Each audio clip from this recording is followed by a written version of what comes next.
Jadi semakin kita dewasa, maka kebebasan kita akan semakin menjadi kebebasan yang bertanggung jawab.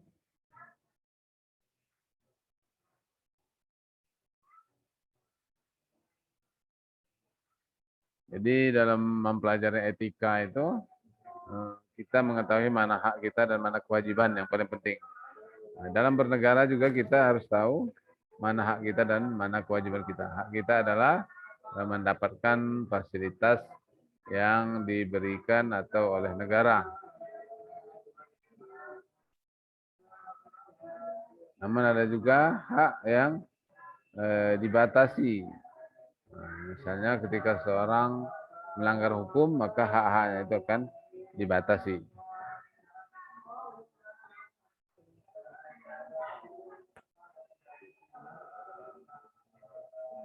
Jadi itu dia masalah kebebasan sebagai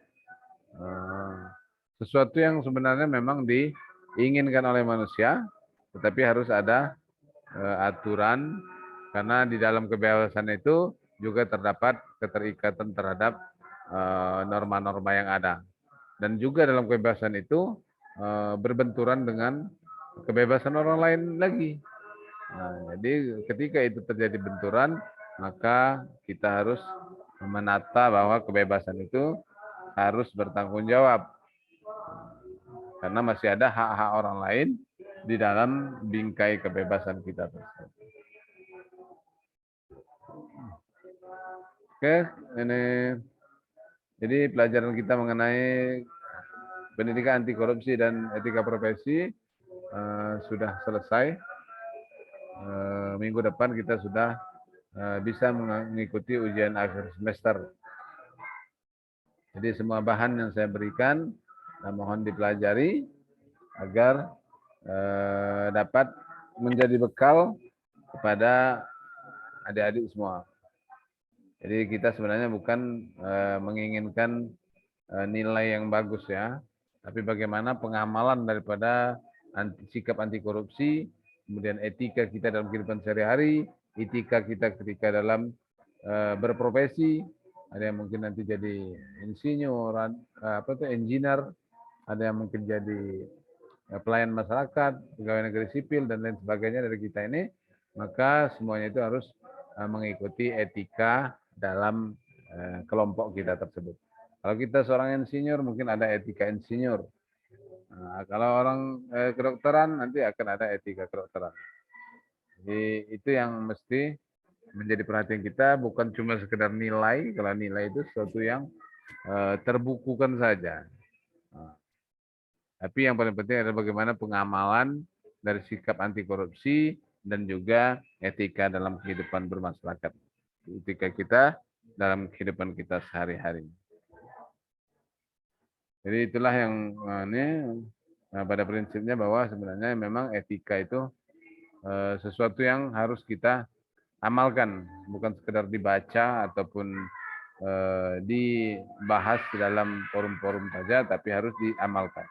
Mulai dari hal kecil, etika mengantri, kemudian juga etika ketika berada di jalan raya di lampu merah, tidak menerobos lampu merah, itu semua adalah etika.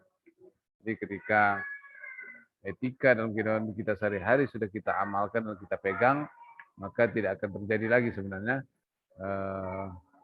konflik-konflik antar masyarakat, konflik-konflik antar warga.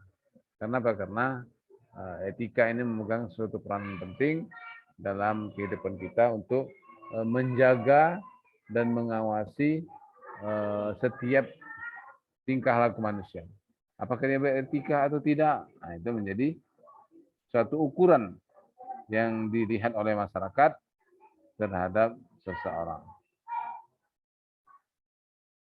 Etika dalam berbicara, etika dalam menyampaikan pendapat, dan etika dalam belajar. Jadi kalau etika dalam belajar ini tentunya adalah bagaimana kita selalu menambah ilmu pengetahuan, kemudian juga kita dilarang untuk misalnya melakukan pemalsuan. Tapi pada prinsipnya ketika berkeluarga, maka etika-etika juga dalam rumah tangga, bukan saja dalam negara, tapi dalam rumah tangga juga ada etika. Oke, saya kira demikian ya pembahasan kita mengenai etika profesi. Yang paling penting adalah bagaimana Anda bisa mengamalkan apa yang kita pelajari atau apa yang Anda baca, karena Anda adalah sebagai generasi penerus dari bangsa yang harus mempunyai moral yang tinggi. Karena Anda merupakan generasi yang akan memegang estafet bangsa. Kalau Anda atau generasi mempunyai moral yang rendah, maka di situ juga akan lahir nanti pemimpin-pemimpin yang bermoral rendah. Karena dia berasal juga dari masyarakat yang bermoral rendah. Akan muncul pemimpin-pemimpin yang tidak mengerti bernegara. Jika dia sudah memimpin, maka segala sesuatu bisa menjadi konsumsi dia saja. Mau merubah ini, merubah itu, semua tidak ada etika sama sekali. Nah, jadi jangan sampai generasi kita dicemari oleh manusia-manusia atau orang-orang yang tidak beretika.